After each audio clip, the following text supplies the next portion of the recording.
স্বামী বিদেশে রয়েছে 3 বছর, আর তুই গর্ভবতী হয়ে গেলি কিভাবে? কলঙ্কিনী, বের হয়ে যা আমার বাড়ি থেকে। তোকে তো এই বুকে জায়গা দিয়েছিলাম, কিন্তু তুই কিভাবে এমন নষ্টামি করতে পারলি?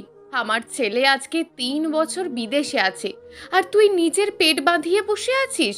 শাশুড়ি সারার গালে চড়ের ওপর চড় লাগাতে লাগাতে কথাগুলো বলল, কিন্তু ওর যে উত্তর দেওয়ার ভাষা নেই। কি জবাব দেবে ও? যেই মানুষটা তার বুকে ঠাঁই দিয়েছিল, তার সাথেই তো বেইমানি করা হয়েছে। বল, তোর পেটে এই পাপ কার? আমাদের খেয়ে আমাদের পরে কার পাপ তুই নিজের গর্ভে ধারণ করে রেখেছিস? নাসরিন বেগম সারার চুল ধরে কথাগুলো বলল। তুই বল, কোন জিনিসের অভাব রেখেছি আমি? বল, তুই তুই কি সুখী ছিলি না? জবাব দে আমাকে। এত বড় অন্যায় কিভাবে করলি? নেহা তার মাকে শান্ত করার চেষ্টা করছে, কিন্তু নাসরিন বেগম কোনোভাবেই শান্ত হতে পারছে না। যেই মেয়েকে রাস্তা থেকে তুলে এনে নিজের বাড়িতে আশ্রয় দিয়েছে, কোনো আশ্রিতার পরিচয় না, নিজের ছেলের বউ হিসাবে। কিন্তু এই হতবুদ্ধিটা কি করে বসলো, এটা ভেবেই নাসরিন বেগমের দুঃখ, কষ্ট, ঘৃণা সব একসাথে হচ্ছে। এই কারণেই হয়তো সবাই বলে, রাস্তার জিনিস রাস্তাতেই ফেলে আসা শ্রেয়। তারা বড় জায়গা পেলেই কি করে নিজেরাই ঠিক পায় না। সারা নাসরিন বেগমের পা জড়িয়ে ধরে বলল, হোমা, আমি তো অন্যায় করেছি। তুমি যদি আমাকে তাড়িয়ে দাও, তাহলে আমি এখন কোথায় যাব? আমার শেষ ঠিকানা যে তুমি। নাসরিন বেগম সারাকে পা থেকে উঠিয়ে দাঁড় করিয়ে আবার ওর গালে 2-4টা চড় লাগায়। তোর মুখখানা দেখলে ঘৃণায় আমার বমি আসছে। তোকে মাপ করব কি করে? কলঙ্কিনী, আমার ছেলেটা বিদেশে গিয়েছে কার জন্য? আরে হতভাগী, সে তো তোর জন্যই পানি জমিয়েছে বাইরে, যাতে করে তোদের ভবিষ্যৎ উজ্জ্বল হয়। কিন্তু তুই এ কি করলি? কার পাপ পেটে ধরলি? পাশের বাড়ির মালিহা বলে, কাকিমা, আমি কয়দিন আগে দেখেছি একটা লোক জানালা দিয়ে সারার ভাবির ঘরে প্রবেশ করে। আমি তখন বিষয়টা বুঝতে পারিনি, বা আমার মাথায় এই জিনিসটা কাজ করেনি, কিন্তু এখন বুঝতে পারছি ভাবির পেটের বাচ্চার বাবা তাহলে সেই লোকটা। নাসরিন বেগম ফোনটা হাতে নিয়ে ছেলের কাছে কল দেয়। আমান কলটা ধরে। তুমি কেমন আছো? প্রেসার কেমন এখন? নাসরিন বেগম ছেলের কথা শুনে হাউমাউ করে কেঁদে ফেলে। কি বলবেন তিনি তার ছেলেকে? তোর বউয়ের পেটে অন্যের সন্তান? এসব ভাবতে ভাবতে নাসরিন বেগমের ব্লাড প্রেসার হাই হয়ে যাচ্ছে। মধ্যবিত্ত পরিবারের ছেলে আমান উচ্চ মাধ্যমিক পরীক্ষা দিয়েই আর পড়াশোনা করা হয়নি বললে ভুল হবে। আসলে ওর পড়াশোনার প্রতি আগ্রহ একটু কমই ছিল। বাবার বেশ কয়েক বিঘা জমি থাকায় চাষবাসের কাজে লেগেছিল, কিন্তু কয়েক বছর পর নতুন আবদার করে বসে মায়ের কাছে সে বিদেশে গিয়ে কাজ করতে যাবে। নাসরিন বেগম বেশ কয়েকবার বারণ করেছিলেন যে বিদেশে গিয়ে কি করবি তুই? সৃষ্টিকর্তা আমাদের জমি জমা তো আর কম দেয়নি, তুই চাষ কর। না মা, তুমি জানো না আজকে বাইরের দেশে কাজে গেলে কত মূল্য, কত কত টাকা আয় করা যায়। কিন্তু কোনো কিন্তু করো না মা, আমি তো বেশি দিন থাকবো না, মাত্র 5 বছর ওখানে থাকবো, তারপর আবার চলে আসবো। এখানে এসে একটা বড় সড়ো ব্যবসা করব। নাসরিন বেগম শেষমেশ রাজি হয়, কিন্তু একটা শর্ত জুড়ে দেয় যে যাওয়ার আগে বিয়ে করে যেতে হবে। ভাগ্যক্রমে সারার সাথে দেখা হয়। মেয়েটা অনাথ ছিল। নাসরিন বেগমের খুব দয়া হয় ওকে দেখে। দ্বিতীয় কিছু চিন্তা না করেই ছেলের বউ করে ফেলে সারাকে। সারা যেমন মিষ্টি মেয়ে, তেমন তার ব্যবহার। কিন্তু এ কি করে ফেললো? নাসরিন বেগম কানে ফোন ধরে এসব ভেবেই যাচ্ছে। ওপাশ থেকে ছেলেটা কথা বলেই যাচ্ছে, সেটা তার খেয়ালের বাইরে চলে গেছে। হঠাৎ মনে হলো ছেলে কিছু বলছে। মা, তুমি কাঁদছো কেন? কি হয়েছে তোমার? বাড়িতে কে কি নেই? আমাকে বলো কি হয়েছে? সবাই ঠিক আছে তো? বাবা ঠিক আছে তো?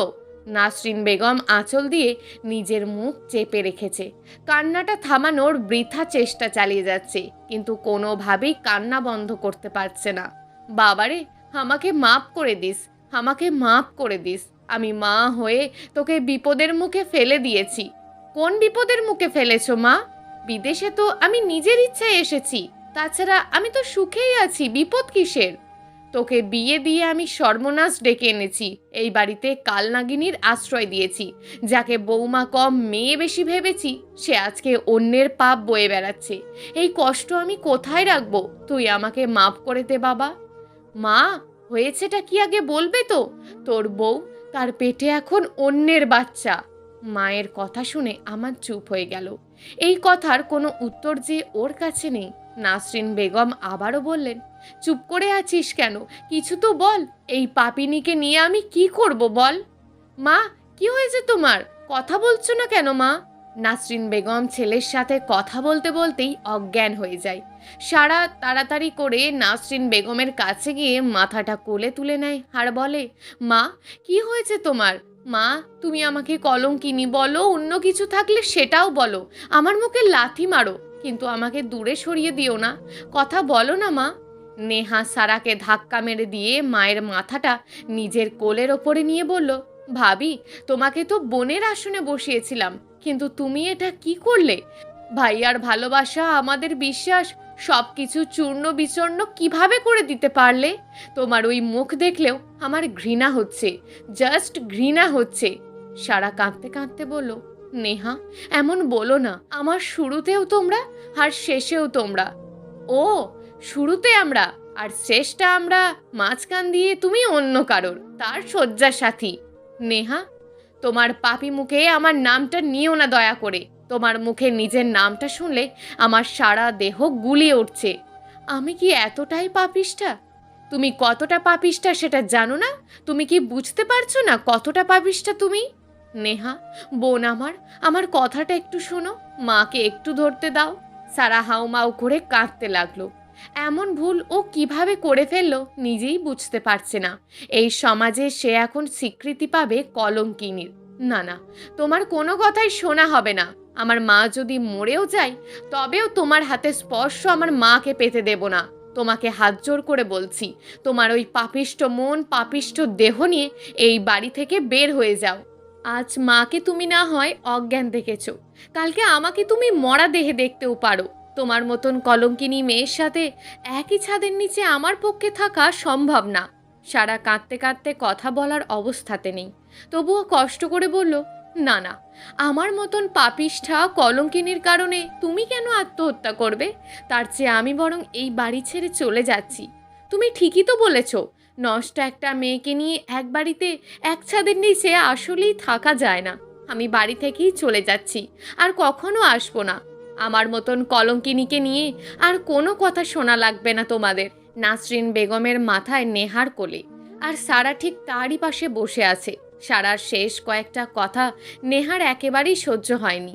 ওর যেন মনে হয় সারা ওকে ইমোশনাল ব্ল্যাকমেল করার চেষ্টা করছে, তাই রাগে রাগে সারার গালে কয়েকটা চড় বসিয়ে দেয়। বয়সে ছোট একটা মেয়ের হাতে সারা চড় খেয়ে একটুও অবাক হলো না সারা, কারণ এটাই যে ওর প্রাপ্য ছিল। পাপের ফল ভোগ করাই লাগবে। নেহা প্রতিবেশী দু একজনের সাহায্য নিয়ে নাসরিন বেগমকে খাটের উপর শুইয়ে দেয়। সারা এখন চুপ করে বসেই আছে এক জায়গাতে, শূন্যে দৃষ্টি নিক্ষেপ করে আছে। চোখ দুটো যেন কোনো ঝর্ণাধারা হয়ে গেছে, থামার নামই নেই। আজকে এই বাড়িতেই শেষ দিন সারার। ভাবতেই বুকের ভিতর মোচড় মেরে উঠছে। যে মানুষটা সারাকে সম্মানের সাথে ঘরে তুলেছিল, তিনিই আজকে ছি ছি করে বিদায় করে দিচ্ছেন। নিয়তি বড়ই অদ্ভুত, কখন কার সাথ দেয়, কার সাথে বেইমানি করে কেউ জানে না। আজকে নিয়তির কাছে পরাজিত হয়ে গেছে সারা। পাপের ফল ভোগ করতেই হবে। নিজের সমস্ত কাপড় চোপড় গোছগাছ করে অন্তিম বিদায়ের জন্য নাসরিন বেগম আর নেহার কাছে গেল। নেহা, আমি চলে যাচ্ছি, ভালো থেকো। মাকে ভালো করে দেখে রেখো। মা যেন কোনো চিন্তা না করে, যেন ভাবে আমি একটা বাষ্পীয় পদার্থ, সময়ের সাথে সাথে আকাশে মিলিয়ে গেছি। নেহার খুব ইচ্ছে করছে প্রিয় ভাবিকে বুকে জড়িয়ে নিতে, কিন্তু অদৃশ্য শক্তির কাছে সে আজকে বাধা পড়ে গেছে। সারার দিকে ভালো দৃষ্টিতে তাকানোর ইচ্ছা হলেও মস্তিষ্ক বলে দিচ্ছে ও নষ্টা মেয়ে। নেহাকে চুপচাপ থাকতে দেখে সারা বলল, আমাকে একটাবার মাকে ছুঁয়ে দেখতে দেবে নেহা? নেহা সহজ গলায় বলল, না।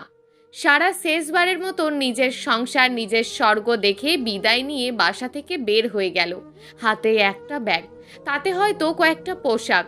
গন্তব্যহীনভাবে হেঁটে চলেছে। সারা কোথায় যাবে, কার কাছে সাহায্য চাইবে, কিছুই বুঝতে পারছে না। আজকে সারার হাঁটার কোনো শেষ হবে না। শুধু আজকে কেন, হয়তো সারা জীবন এমন ছন্নছাড়া হয়েই কাটিয়ে দেবে।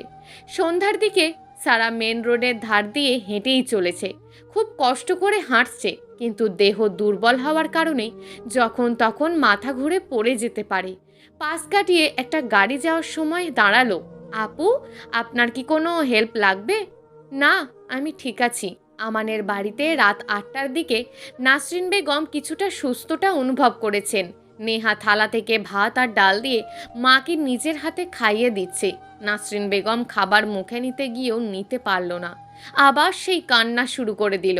নেহামা, বলতো ওকে কিসের অভাব রেখেছিলাম, ও এটা কি করলো? আমাদের বিশ্বাসকে নিয়ে এভাবে খেলা করতে পারলো কিভাবে? মা, যে গেছে তার চিন্তা বাদ দাও, তুমি খেয়ে নাও তো। নেহা, সারা এখন কোথায় আছে? ওর কোনো খোঁজ পেয়েছিস? মা, ওই কালনাগিনী বিদায় হয়েছে, ভালোই হয়েছে, ও জাহান্নামে যাক, তুমি ওর জন্য চিন্তা কেন করবে? নেহা আর নাসরিন বেগম কথা বলছিল। এমন সময় পাশের বাড়ির কণিকা নেহাদের বাড়িতে এসে বলল, নেহা আপু, টিভিতে দেখো কি খবর হচ্ছে, চমকে যাবে তুমি। নেহা টিভি অন করার সাথে সাথেই সত্যিই চমকে উঠল, কারণ খবরে বলছে সারা নামের একজন মেয়ে আর 3জন পুরুষকে অনৈতিক কাজের জন্য গ্রেপ্তার করেছে পুলিশ। নেহা খপ করে টিভিটা বন্ধ করে দিয়েছে। ছি, শেষমেশ ওই পাপিষ্টা খারাপ কাজের জন্য পুলিশে ধরলো। রাগের পিছনে সারার জন্য নেহার মনে যে ভালোবাসাটা ছিল সেটা এক নিমেষেই শেষ হয়ে গেল। হ্যাঁ, সত্যি খবরে দেখানো মেয়েটা নেহার ভাবি সারাই ছিল। আসলে ঘটনাটা ছিল এমন, সারাকে কথাটা বলার সাথে সাথে সারা আশেপাশে তার আরও 2জন মানুষের উপস্থিতি টের পেল। এই লোকগুলো ওই গাড়ির ভিতরেই ছিল। রাতে এমন একটা সুন্দর মেয়েকে দেখে তাদের মনের ভিতর অন্য কিছু কাজ করছে। সারা লোকগুলোর কাছ থেকে একটু দূরে গিয়ে দাঁড়ালো। মানুষগুলোকে কেন জানি ওর একটুও ভালো লাগছে না। কথার ভিতর একটা অন্য ভাব আছে যেগুলো প্রকাশ করা যায়। গাড়ির চালক লোকটা সারাকে চুপ করে থাকতে দেখে আবার বলল, কি ব্যাপার সোনামণি, কথা বলছো না কেন? আবার আমাদের থেকে দূরেও সরে যাচ্ছ? সারা লোকগুলোর মতলব ভালোভাবেই বুঝে গেছে। কিছু না ভাবি পালাতে গেল, কিন্তু পুরুষ মানুষের সাথে দৌড়িয়ে পেরে ওঠে না সারা। তাদের হাতে ধরা পড়ে যায়, চিল্লাচিল্লি করতে থাকে, কিন্তু আশেপাশে সাহায্য করার মতন কেউ ছিল না। লোকগুলো সারাকে জোর করে গাড়িতে তুলে ফেলে, কাপড় দিয়ে চোখ আর মুখ বেঁধে ফেলে। সারাকে বিছানায় ফেলে একে একে নিজেদের শার্টের বোতাম খুলতে থাকে লোকগুলো। আপনাদের দোহাই লাগে, আমাকে ছেড়ে দিন। একজন খ্যাক খ্যাক করে হেসে বলে, ছেড়ে তো দেবই সুন্দরী, তার আগে। সারার বুক কেঁপে ওঠে। এই জানোয়ারগুলো থেকে নিজেকে বাঁচাবে কিভাবে? কলঙ্কিনীর গায়ে আর কত কলঙ্ক লাগবে? সারা শেষবারের মতন অনুনয় করতে থাকে, আপনাদের পায়ে পড়ি, আমাকে ছেড়ে দিন, আমার গর্ভে সন্তান আছে, আপনারা এত বড় পাপ করবেন না। সুন্দরী, তোমাকে দেখে তো ক্লাস 9-এর মেয়ে মনে হচ্ছে, তা পেটের বাবুটার বাবা ঠিকঠাক আছে নাকি আমরা স্বীকৃতি দেব? লোকগুলোর হাসি সারার দেহে ঘিন ঘিন লাগিয়ে দিচ্ছে। খারাপ মানুষের ভাষা কোনোদিন ভালো হতে পারে না। এদের থেকে বাঁচার কোনো উপায় নেই সারার। সারার উপর যেই না ঝাঁপিয়ে পড়বে অমনি সেই সময় দরজা ভেঙে পুলিশ প্রবেশ করে। আজকে তোরা আমাদের হাত থেকে বাঁচতে পারবি না। অনেক টাকা কামিয়েছিস আর এখন মেয়ে নিয়ে ফুর্তি করছিস, বাইরের আলো আর কোনোদিনও দেখতে পারবি না। সারা পুলিশকে দেখে দেহে যেন প্রাণ ফিরে পায়। তাড়াতাড়ি লোকগুলোর পাশ কাটিয়ে দৌড়ে পুলিশের কাছে চলে গিয়ে হাঁটু গেড়ে বসে হাউমাউ করে কাঁদতে লাগে আর বলে, আপনাদের অসংখ্য ধন্যবাদ। আজকে যদি আপনারা না আসতেন তাহলে হয়তো। অতিরিক্ত কান্না করার ফলে সারা ঠিকমতো কথা বলতে পারছে না। পিছন থেকে লোকগুলোর ভিতর থেকে একজন বলে উঠল, তোমাকে যে 5,000 টাকার চুক্তি করে এক রাতের জন্য নিয়ে আসলাম, আর এখন পুলিশকে পেয়ে সাধু সাজার চেষ্টা করছো? সারা যেন আকাশ থেকে পড়ল। ওদের এহেন কথায় সারা নিজের কথাই হারিয়ে ফেলেছে। মানুষ এতটা নিচে নামতে নামতে কোথায় চলে গেছে? একটা নিরীহ মেয়েকে তুলে এনে তার নামে এমন কলঙ্ক লাগিয়ে দেবে? নিরীহই বা কোথায়, সারা তো কলঙ্কিত, আর একটু বেশি কলঙ্ক লাগলো। কিন্তু এই কলঙ্ক কি এখানেই থেমে থাকবে নাকি আরও বাড়তে থাকবে? একজন মেয়ে পুলিশ সারার চুলের মুঠি ধরে, এই পতিতার বাচ্চা, এত ভালো সাজার নাটক কিভাবে করিস? বিশ্বাস করুন, এই লোকগুলো আমাকে তুলে এনেছে, এখন নিজেরা ধরা পড়ে আমাকে মিথ্যা অপবাদ দেওয়ার চেষ্টা করছে। পুলিশ আর কোনো কথাই শোনে না। সারা আর বাকি আসামিদের থানায় নিয়ে চলে যায়। এদিকে এলাকার বড় ব্যবসায়ীরা ধরা পড়েছে সেটা মিডিয়ার কানে পৌঁছে যায়। তারা সাথে সাথেই থানায় চলে আসে। পুলিশের কাছে সমস্ত ঘটনা শুনে তারা সারাকে বাজারের মেয়ে বলে মিডিয়ার সামনে তুলে ধরে। অনেক মিডিয়ার কাজ শুরু থেকে কিছু না জেনেই মুখের কথা প্রচার করা, যার জন্য সারার গায়ে নতুন কলঙ্কের কালি লেগে গেল। নেহা আর নাসরিন বেগম টিভিতে শুধু একটা প্রচারণা দেখে, যেখানে না দোষ আছে সাংবাদিকদের, না সারার, আর নাই বা পুলিশদের।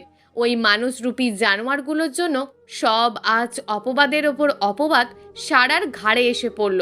সবাইকে জেলের ভেতর ঢোকাতে গেলে সারা বারবার আকুতি মিনতি করতে থাকে আর একবার কথা শোনার জন্য। ওসি মিসেস রেহানার সামনে বসে আছে সারা। হ্যাঁ বলো, তুমি কি বলতে চাও? সারার সাথে ঘটে যাওয়া সমস্ত ঘটনা খুলে বলে। তুমি ইচ্ছে মতো বানিয়ে বানিয়ে সবকিছু বলবা আর আমি বোকার মতন মেনে নেব?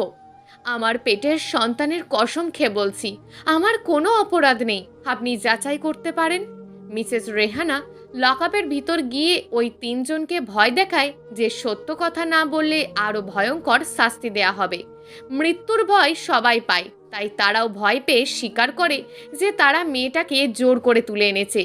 মিসেস রেহানা, যে মানুষটা পুলিশের চাকরি জীবনে কোনোদিন মাথা নিচু করেনি, সে আজকে সারার হাত ধরে মাথা নিচু করে বসে আছে। আমাকে তুমি মাফ করে দাও মা, আমার আগেই তোমার কথা শোনা উচিত ছিল। আমার এই অপরাধের যে কোনো ক্ষমা নেই। আপনি এমন বলবেন না, আপনি যেটা ভালো মনে করেছেন সেটাই হয়েছে। তাছাড়া লোকগুলো সেই সময় যেভাবে কথাগুলো বলছিল সেটা বোঝার ক্ষমতায় ছিল না যে সেগুলো মিথ্যা। কলঙ্ক তো আমার গায়ে লেগেই আছে, আর একটু লাগলো, এই আর কি। তুমি তোমার শাশুড়িকে কেন বলনি আসল সত্যটা? তার যে সত্যটা হজম করার মতন দেহের অবস্থা নেই, যদি বলি তাহলে তিনি মারা যাবে। আমি কি করে তাকে মেরে ফেলি? যেই বুকে আমায় আশ্রয় দিয়েছে, আমি কিভাবে সেই বুকটাকে দুনিয়া থেকে বিদায় করে দিই? থানাতে সারা এবং মিসেস রেহানার কথোপকথন চলছে। আমার বাবা মা কে এসব কিছুই জানতাম না। যখন জ্ঞান বুদ্ধি হয়েছে তখন থেকেই নিজেকে অনাথ হিসাবেই জেনেছি। একটা অনাথ আশ্রমে জীবনের 20-21 বছর পার করেছি। আশ্রমটিই ছিল আমার মা, আশ্রমটিই ছিল আমার বাবা। কিন্তু এলাকার প্রভাবশালী এক লোকের ছেলে, নাম শিহাব, আমার উপরে কুনজর পড়ে। সে আমাকে আমার বাবা মা অর্থাৎ আশ্রমে থাকতে দেয় না। সে বারবার আমাকে কুপ্রস্তাব দেওয়ার চেষ্টা করে। আমি অনেকবার পুলিশকে কমপ্লেন করেছি এবং আশ্রমের পরিচালককেও বলেছি, কিন্তু ক্ষমতা তাদের হাতে থাকায় আমার কোনো লাভ হয়নি। একদিন রাতে আমার ঘরে বসে আমি কবিতা লিখছিলাম। হঠাৎ দিয়া নামে একটি মেয়ে এসে বলল, সারা আপু, তুমি এখনই পালিয়ে যাও, বিপদ আসছে। মেয়েটার বয়স ছিল 8-9 বছর। তার গালটা একটু টেনে দিয়ে আদর করে বললাম, আমার আবার কিসের বিপদ?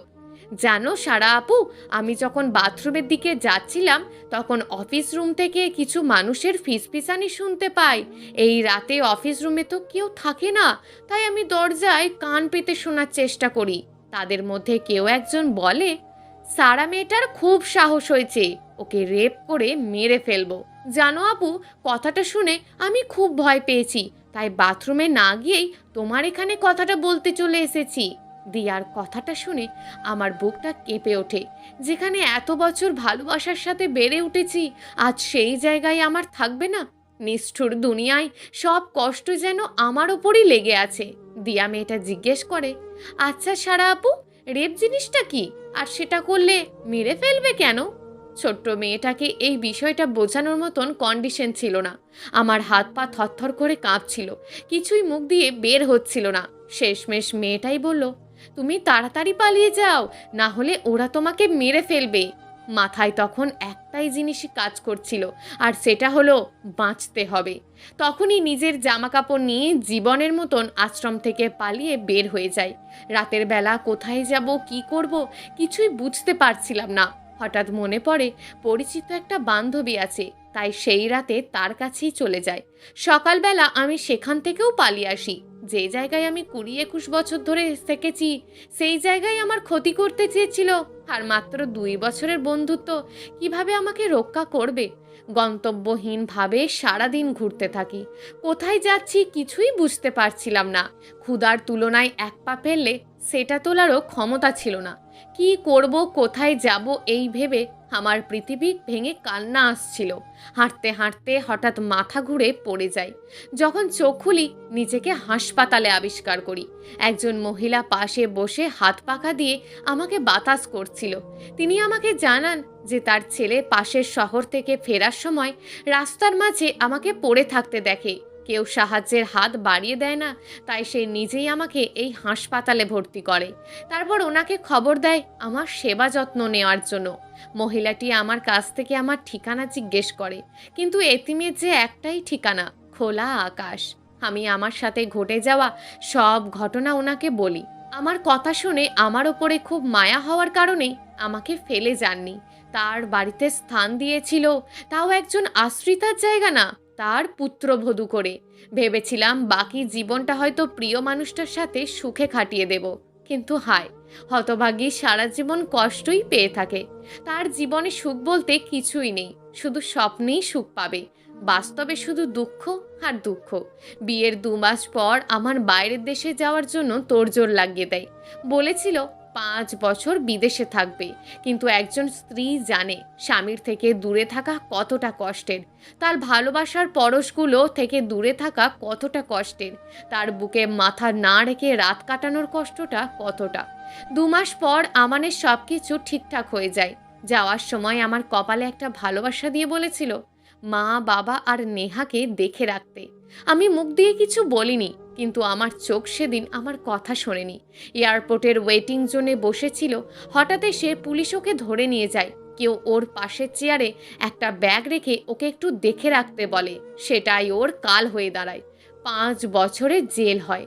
একজন পুলিশের সাহায্যে ও ওর বাড়িতে নিয়মিত কথা বলতো। ইন্টারনেট কল দেওয়াতে মা বাবা আর নেহা কেউই বুঝতে পারতো না ও বিদেশে আছে নাকি জেলে আছে। আর আমি অভিনয় করেই যেতাম সবার সাথে। 2.5 বছর পর একদিনের জন্য ওকে বাড়িতে আসার অনুমতি দেওয়া হয়, কারণ এতদিনে প্রমাণ ওর বিপক্ষে গেলেও পুলিশ ভালোভাবেই বুঝতে পেরেছিল ও দোষী না। বাড়িতে আসার আগে আমাকে ফোন দেয় এবং বলে যে রাতে যাব, আবার ভোরে চলে আসব। মা বাবা আর বোনটার ঘুমন্ত মুখগুলো দেখেই চলে আসব।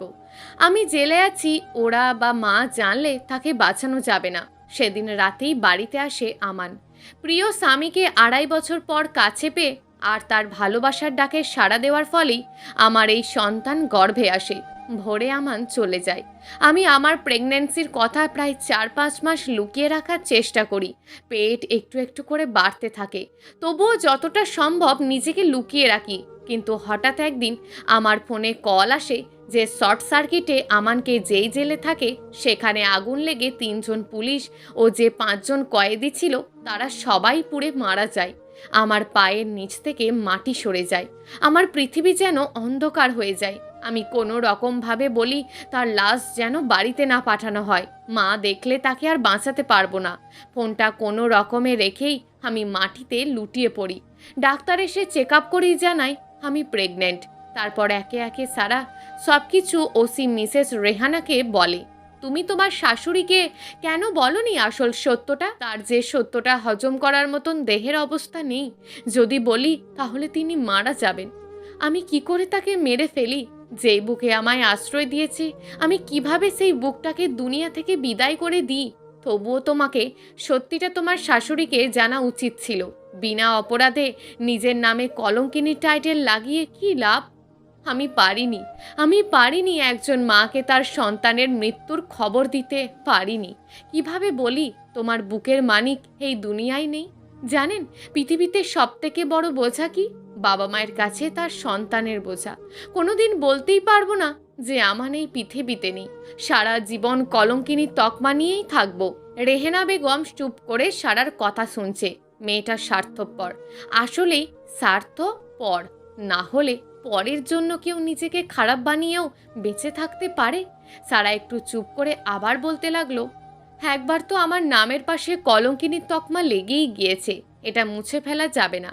মানুষ হাজারটা ভালো কাজ করলে লোকজন তাকে মনে রাখে না, কিন্তু তার নামে একটা খারাপ কথা শুনলেই সবাই তার চেহারাটা মুখস্থ করে রাখে। আমারটাও ঠিক তেমনই হবে। আচ্ছা সারা, আমার কিন্তু একটা জিনিস এখনো পরিষ্কার না, সেটা হলো যেদিন তোমার শাশুড়ি জানতে পারলো তুমি প্রেগনেন্ট, সেদিন যে ফোনে কার সাথে কথা বলেছিল সেটা যদি তোমার স্বামী না হয়ে থাকে, তাহলে কে ছিল? সে তোমার কি কোনো বন্ধু? সারা রেহানার কথাটা শুনে একটু ভাবুক হয়ে গেল। উনি তো ঠিক কথাই বললেন। তাহলে সেদিনের লোকটা কে ছিল? আমি তো এত পরিমাণ শখে ছিলাম যে এই কথাটা আমার মাথাতেই আসেনি। কে ছিল সে? তারপর সারা কিছুটা ভেবে নিজেই বলল, এমনও তো হতে পারে যে আমান যে পুলিশের ফোন ব্যবহার করত সেই পুলিশটাই কণ্ঠ বদলিয়ে মায়ের সাথে কথা বলেছিল। কারণ আমি তো আগেই অনুরোধ করেছিলাম আমানের লাশটা যেন বাড়িতে না দেওয়া হয়। তাই হয়তো একটা মায়ের বুকের সন্তানের লাশ দেওয়ার থেকে সবার অজান্তেই সেই সন্তানের জায়গাটা পূরণ করে দিতে চাইছে। মিসেস রেহানা নিজের চেয়ার থেকে উঠে সারার পাশে এসে দাঁড়িয়ে বলল, কিছু মনে করো না সারা, আমি একটা কথা বলি। আমি তো পুলিশ, তাই সব কিছু সন্দেহের চোখে দেখি। বিষয়টা তো এমনও হতে পারে যে তোমার স্বামী মানে আমান, সে কোনোদিন জেলেই যায়নি, কোনো শর্ট সার্কিটের আগুনে মারা যায়নি। সব কিছু তো তার প্ল্যানও হতে পারে। মিসেস রেহানার কথা শুনে সারা কিছুটা দুশ্চিন্তাগ্রস্ত হয়ে গেল।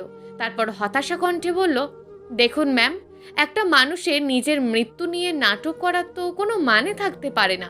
সে কেন নিজেকে আড়াল করে রাখবে? যদি বেঁচে থাকে তার এতে লাভটা কি? মিসেস রেহানা একটা লম্বা নিঃশ্বাস ছেড়ে বলল, আমরা চোখের সামনে যা দেখি তার অনেক কিছুই সত্যি নয়।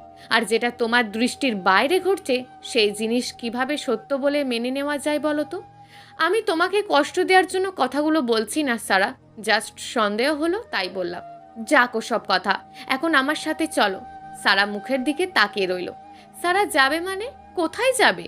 মনের ভাবটা মিসেস রেহানা বুঝতে পারল, তাই বলল, আমার বাড়িতে যাবে। বাড়িতে আমি একাই থাকি, একটা মেয়ে আছে, সে থাকে দেশের বাইরে। আমার হাজবেন্ড, সেও দেশের বাইরে থাকে, 3 মাস পর পর দেশে আসে। যাই হোক, চলো এখন। সারার একটা আশ্রয়ের খুব দরকার ছিল, তাই সে না করতে পারল না। এমনিতেই প্রেগনেন্সি 6 মাস চলছে। এই সময় তার একটা নিরাপদ আশ্রয় চাই, যেখানে সে ভালোভাবে থাকতে পারবে, তার সন্তান ভালো থাকতে পারবে। কাছের মানুষ তো কেউ নেই। সন্তান পৃথিবীতে আসলে তাকে নিয়েই তবু পৃথিবীর সমস্ত অশুভ শক্তির সাথে লড়াই করতে পারবে। মিসেস রেহানা বাড়িতে সারার একটা রুম দেখিয়ে দিয়ে বলল, দেখো, এই রুমটা তোমার। কোনো সমস্যা হলে আমার বাড়ির কাজের লোক আছে, তাদেরকে বলবে। তোমার সমস্ত সাহায্যে তারা চলে আসবে। আর কোনো চিন্তা করবে না। যে মানুষটা চলে গেছে তার জন্য কষ্ট পেয়ে যে আসতে চলেছে তাকে কষ্ট দিও না। মনে রাখবে, তুমি যদি কোনো নড়বড়ে ঘরের চালা হও তো তোমার গর্ভের সন্তান সেই ঘরের একটা মজবুত খুঁটি হবে একদিন। নিজের খেয়াল রেখো। আমি সন্ধ্যায় ফিরবো, এখন আসি। সারা গুটি গুটি পায়ে বেডের ওপর বসে নিজের পেটে হাত বুলিয়ে দিতে মনে মনে বলতে থাকে, কলঙ্কিনী নাম শুনেই কষ্ট লাগে না। শুধু তোর জন্য, শুধু তোর জন্য বেঁচে আছি। আমি চাই তুই একদিন বড় হবি, মায়ের মুখ উজ্জ্বল করবি। রাতে খাওয়া দাওয়া সেরে সারা বিছানায় শুয়ে আছে। আমানের সাথে কাটানো মুহূর্ত নিয়ে ভাবছে। মানুষটাকে বেশি দিন কাছে পায়নি সারা। মাত্র কয়েক মাস মন ভরে ভালোবাসতে পেরেছে আমানকে। বিধাতা হয়তো সারার কপালে সুখ জিনিসটা রাখেনি।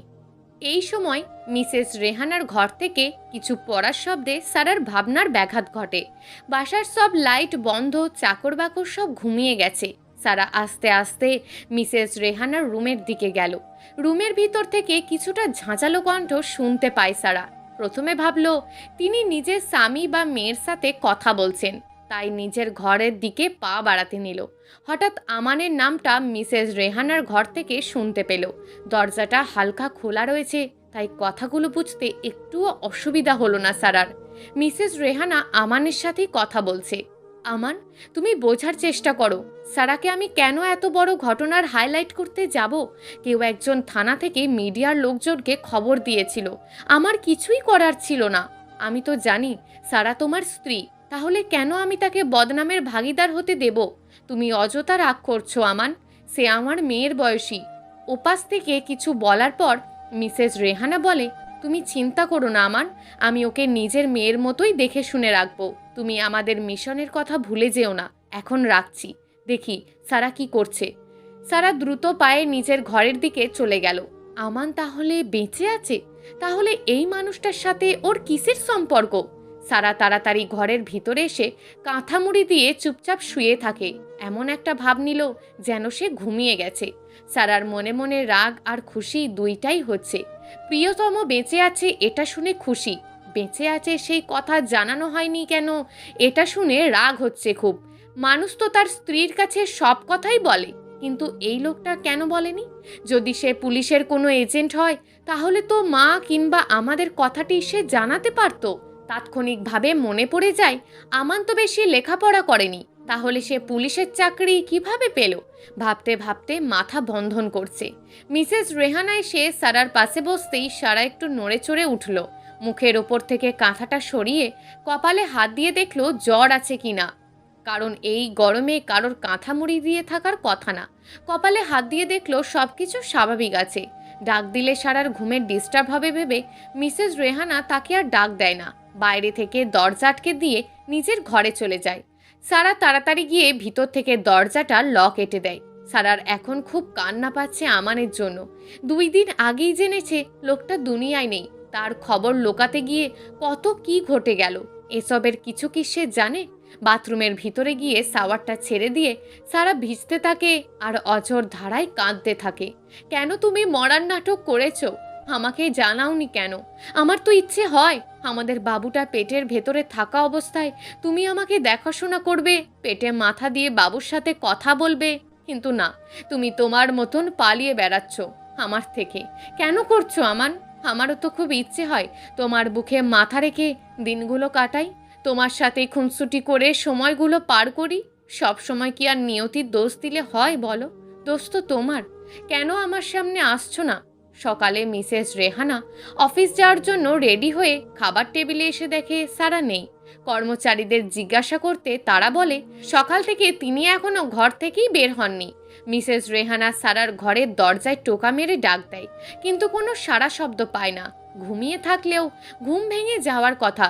মনের ভেতর একটু সন্দেহ হলো, তাই নিজের ঘরের আলমারি থেকে চাবিটা এনে সারার ঘরের দরজাটা খোলে, কিন্তু দরজা খুলে সারাকে ঘরের বিছানা বা ব্যালকনিতে কোথাও দেখতে পায় না। বাথরুম থেকে কুলকুল করে পানি পড়ার শব্দ কানে আসে। মিসেস রেহানা ভাবে সারা হয়তো গোসল করছে, তাই কিছুক্ষণ অপেক্ষা করে। 10 মিনিট 20 মিনিট এভাবে 1 ঘন্টা পার হয়ে যায়।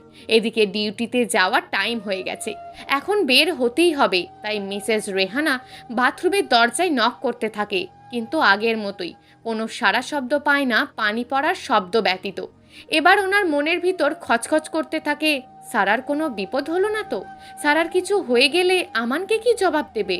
একজন কর্মচারীকে ডেকে বাথরুমের দরজা ভেঙে দেখে সারা ফ্লোরে পড়ে আছে আর শাওয়ার চলেই যাচ্ছে। মিসেস রেহানা দ্রুত শাওয়ার বন্ধ করে সারাকে তোলার চেষ্টা করে। সারার গায়ে হাত দিয়ে আঁতকে ওঠে রেহানা, বরফের মতন ঠান্ডা হয়ে গেছে। দেহে যেন কোনো রকমে প্রাণ পাখিটা বেঁচে আছে, একটু এদিক সেদিক হলেই উড়ে যাবে। দ্রুত সারাকে নিয়ে হাসপাতালে রওনা দেয় মিসেস রেহানা। সারা চোখ খুলেই সামনে আমানকে দেখতে পায়। স্লাইনের ছুঁচ বাম হাত দিয়ে টান দিয়ে বের করে দৌড়ে গিয়ে আমানের বুকে ঝাঁপিয়ে পড়ে হু হু করে কেঁদে ওঠে। আমানের 2 হাতের আঁচলায় সারার মুখটা ধরে কপালে একটা চুমু এঁকে দেয়, বলে আমি চলে এসেছি সারা, আর কিচ্ছু হবে না তোমার। জীবন চলে গেলেও আর কিচ্ছু হতে দেব না। সারাকে বেডে শুইয়ে দিয়ে ডক্টরকে ইশারা করে স্লাইনটা আবার লাগিয়ে দিতে বলে। এমনিতেই কিছুক্ষণ হলো সারার জ্ঞান ফিরেছে, তার উপরে আমানকে দেখে নিজের কান্না কোনোভাবেই থামাতে পারছে না। সারা রাতের কান্না, এখনকার কান্না, সব মিলিয়ে সারার অবস্থা যেন নাজেহাল। আমান সারাকে শুইয়ে দিয়ে একটু উঠতে নিলে দেখে এক হাত দিয়ে সারা তার শার্ট টেনে ধরেছে, তাই উঠতে গিয়েও আবার সারার পাশে বসে পড়ল। সারা বলে, কোথায় যাচ্ছ তুমি? তোমাকে আমি আর কোথাও যেতে দেব না। আমার জীবন যতদিন আছে ততদিন আমার চোখের সামনে থাকবে। আমি মরে গেলে। আমান হাত দিয়ে সারার মুখ চেপে ধরে। এই জীবনে শুধু তোমার জন্যই সব সারা, তুমি না থাকলে আমান কিছুই না।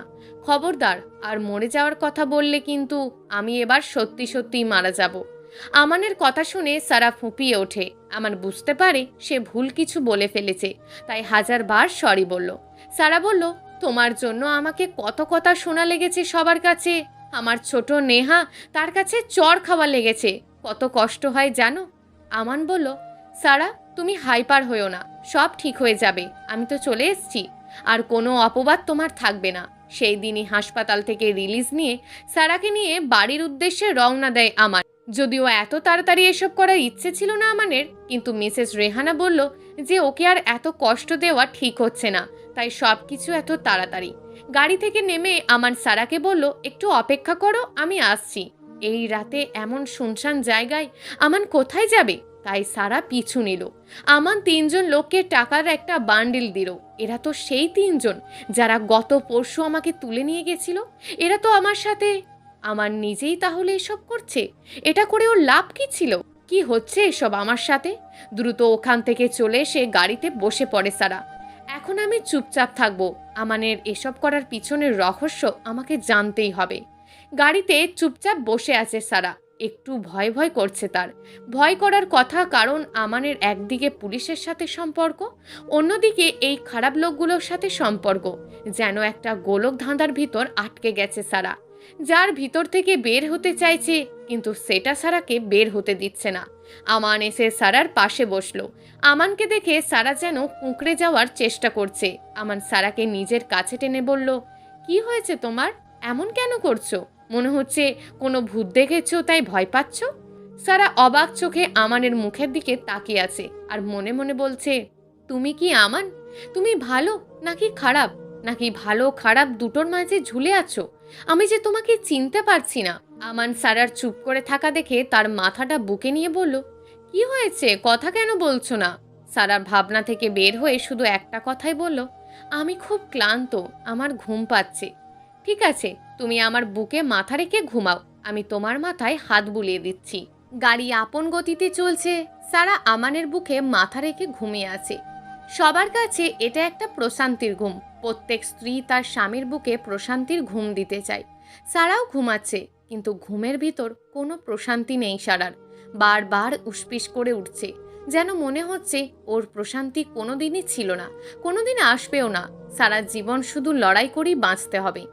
আমাদের বাড়িতে পৌঁছাতে প্রায় রাত 11টা বেজে যায়। দরজায় টোকা দিতে কিছুক্ষণ পর নেহা এসে দরজা খুলে দেয়।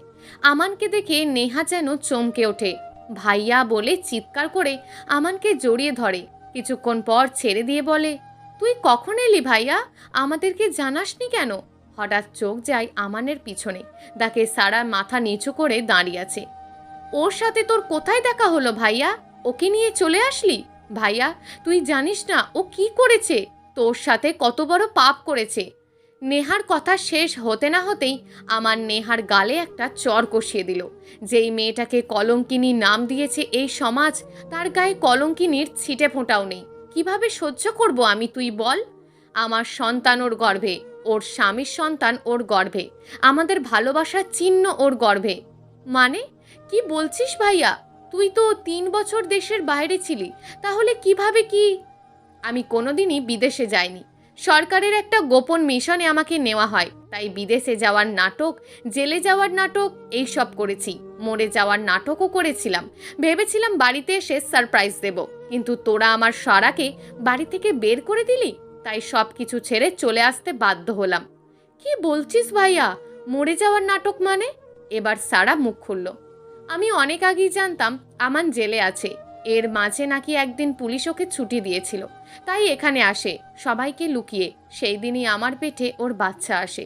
কয়েকদিন টিভিতে দেখালো বৈদ্যুতিক শর্ট সার্কিটে আগুন লেগে একটা জেলের কয়েদি মারা যায়। সেদিন আমাকে জানানো হয় আমানও মারা গেছে। সারা কাঁদতে কাঁদতে কথাগুলো বলল। তাই আমান সারাকে থামিয়ে দিয়ে বলা শুরু করলো, তারপর তোরা আমার সারাকে ভুল বুঝে বাড়ি থেকে বের করে দিলি। তখন ফোন দিয়েই তোরা জানিয়েছিলি, তাই হয়তো আমি আমার সারাকে জীবিত পেয়েছিলাম। আমার কিছু বন্ধু ওকে কিডন্যাপ করে তারপর পুলিশ ওকে বাঁচায়, যার সব কিছুই ছিল সাজানো, যাতে সারাকে একটু ভয় দেখানো যায়, কারণ ও ভয় পেলে একটা নিরাপদ আশ্রয় খুঁজবে। তাই ওকে মিসেস রেহানা এই সুযোগে নিজের বাড়িতে নিয়ে যায়। কিন্তু এর আগে একটা বড় ভুল কিছু হয়ে যায়। কোনো এক পুলিশ মিডিয়াকে খবর দিয়ে জানিয়ে দেয় যে সেদিন ঘটে যাওয়ার সব কথা নেহাকে বলে আমান। নেহা সারার সামনে ধপ করে হাঁটু গেড়ে বসে পড়ে, খপ করে পা জড়িয়ে ধরে হাউমাউ করে কাঁদতে লাগে। ভাবি, আমি কোন মুখে তোমার কাছে মাপ চাইবো জানি না, কিন্তু নির্লজ্জের মতন বলছি, আমাকে মাপ করে দাও। এই হাত দিয়ে আমি তোমাকে চড় মেরেছি। আমি তোমার কোনো কথাই বিশ্বাস করিনি। সারা নেহাকে উঁচিয়ে বলে, তোমার কোনো দোষ নেই নেহা, তোমার জায়গায় আমি হলেও এমনটাই করতাম, কারণ সত্যটা তুমি জানতে না। নাসরিন বেগম ঘর থেকে বের হয়ে ছেলেকে দেখে খুব আশ্চর্য হলো, খবর না দিয়ে চলে আসলো এটা ভেবে। সারার দিকে চোখ পড়তেই তেড়ে গেল ওর সামনে। নেহা মায়ের এমন আচরণ দেখে সারাকে আগলে দাঁড়ালো। মা, এত বড় অন্যায় আর করো না। কিসের অন্যায়? এই কলঙ্কিনীকে তুই কোথায় পেলি আমান? নেহা বলে, মা দয়া করে চুপ করো, আমার কথাগুলো শোনো আগে। নেহা একে একে মাকে সব কথাগুলো জানালো। নাসরিন বেগম আমানের সামনে গিয়ে ঠাটিয়ে একটা চড় দিয়ে বলে, তোর কারণে ফুলের মতন মেয়েটাকে আমি কি না কি বলেছি। ছি, ঘৃণায় আমার গা জ্বলে যাচ্ছে, মন বলছে মরে যায়। সারা মায়ের হাতটা ধরে বলে, মা সব কিছু ভুলে যান, আপনাদের কাছে চলে এসেছি তো আর কোনো কষ্ট থাকবে না। আমি সব ভুলে গেছি, আপনিও সব কিছু ভুলে যান। সারাকে বুকে টেনে নিয়ে নাসরিন বেগম সারার কপালে চুমু এঁকে দিয়ে বলে, আমিও সব ভুলতে চাই। আমার সারা আমার নেহাকে নিয়ে ভালোভাবে থাকতে চাই। সারা আমানের দিন খুব ভালোভাবেই কাটছিল। সারাদিন সারার খেয়াল রাখে আমান। অনেক মাস পর সারা একটা ফুটফুটে মেয়ের জন্ম দেয়। আমান আর সারার নামের সাথে মিল রেখে আয়রা নাম রাখা হয় মেয়ের। কয়েকদিন পর সারা মেয়েকে খাওয়াচ্ছিল। আমান বাইরের যাওয়ার সময় মেয়ে আর মেয়ের মায়ের কপালে চুমু দিয়ে বলল, একটু বাইরে যাচ্ছি, বিকালে ফিরবো। আচ্ছা, সাবধানে যেও। সারা নিজের মেয়েকে বলে, আমার যুদ্ধ আবার শুরু হবে মা, তুই কি আমার সাথে থাকবি? দুধের বাচ্চা মায়ের কোনো কথাই বুঝতে পারে না, খিলখিল করে হাসতে থাকে শুধু। বিকালে আমার বাড়ি এসে দেখে নাসরিন বেগম মাথায় হাত দিয়ে বসে আছে। নেহার হাতে একটা কাগজ। পুরো বাড়িতে কোথাও সাড়া নেই। আমার নেহাকে জিজ্ঞেস করে যে সাড়া কোথায়। নেহা আমানের হাতে কাগজটা দিয়ে দেয়। প্রিয় আমান, আদেও প্রিয় আছো কি না জানি না, ভেবেছিলাম তুমি পুলিশের লোক, কিন্তু না, তুমি তো একটা অবৈধ ব্যবসার লোক। তার সাথে মিসেস রেহানাও জড়িত। সব প্রমাণ আমার কাছে আছে, সেগুলো আমি কমিশনার কাছে দিয়ে তারপর চলে যাব আমার আয়রাকে নিয়ে। ভাবছো আমি জানলাম কি করে? তুমি বাড়িতে আসার পর থেকে একটা ঘর তো তালাবদ্ধ করে রাখতে। আমি কয়েকদিন আগে ওই ঘরের তালা খুলে ঢুকেছিলাম। চাবিটা তুমি হয়তো ভুলে বাড়িতে ফেলে গেছিলে। সেখানে কিছু বক্স দেখতে পাই, সেগুলো খুলে দেখি তাতে অনেক বেআইনি অস্ত্র দেখতে পাই। একটা ফোনও পাই, তাতে কিছু অডিও রেকর্ড পাই আমি, যেগুলো শুনেই বোঝা যাচ্ছিল তুমি পুলিশের লোক নও, তাদের শত্রু। আর মিসেস রেহানা তোমার সাহায্যকারী, যে পুলিশের পোশাক পরেও তাদের সাথে বেইমানি করে যাচ্ছে। যাই হোক, আমার মেয়েকে আমি একা মানুষ করতে চাই। এই চিঠি যতক্ষণে পেয়েছো ততক্ষণে আমি এলাকা ছেড়ে অনেক দূরে চলে এসেছি।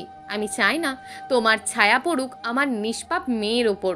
ভালো থেকো, ইতি, কলঙ্কিনী। বাসের সিটে বসে আছে সারা। মেয়েটা কোলেই ঘুমিয়ে আছে। সারা ঘুমন্ত মেয়ের সাথে কথা বলছে। তোকে আমি পাপ মুক্ত রাখতে চেয়েছি মা, তুই যেন আমার ওপর রাগ করিস না। তোর বাবাটা ভালো না, তুই থাকবি তো আমার সাথে? মেয়েটা ছোট্ট ছোট্ট হাত দিয়ে মায়ের হাতের একটা আঙুল ধরে চোখ পিটপিট করে তাকাচ্ছে আর মুচকি হাসছে মায়ের দিকে তাকিয়ে, যেন বলছে, মা আমি তোমার সাথে সব সময় থাকবো, হারিয়ে যাব না কোনো দিন। প্রিয় দর্শক, এই গল্পটা আপনাদের কেমন লাগলো তা অবশ্যই একটি কমেন্ট করবেন। আর যদি গল্পটা আপনাদের ভালো লেগে থাকে তাহলে ভিডিওটিতে একটি লাইক করে দেবেন এবং এই ধরনের ভিন্ন স্বাদের গল্প শোনার জন্য চ্যানেলটিকে অবশ্যই সাবস্ক্রাইব করে আমাদের সঙ্গে যুক্ত থাকুন।